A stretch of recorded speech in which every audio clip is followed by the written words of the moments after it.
Premier jour de la mobilisation générale. Hier matin, j'ai pris la résolution d'agir en français.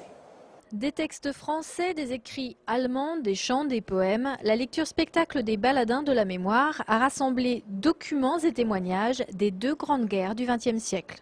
Il y a des textes qui sont peut-être un peu difficiles d'accès, il ne faut pas se le cacher, mais encore une fois, l'objectif c'était de sensibiliser le plus grand nombre d'élèves à la période, à 1914-1918, puisque désormais il n'y a plus de témoins directs des événements, et on est obligé de passer par d'autres vecteurs qui ne sont que des textes.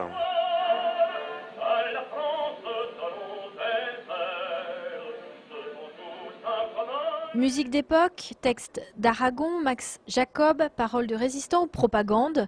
Sur la scène, les mots d'histoire s'installent symboliquement dans une salle de classe.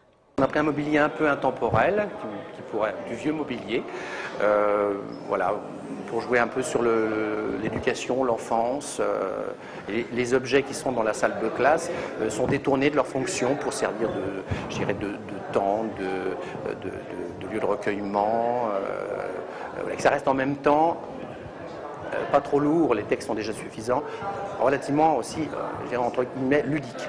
300 collégiens et lycéens ont pu cet après-midi rencontrer des poilus, entrer dans des foyers désertés par les hommes, sentir l'odeur de la poudre et voir luire les baïonnettes. Une immersion dans l'histoire rendue possible par les baladins de la mémoire, une troupe qui devrait porter encore la mémoire des guerres devant d'autres publics.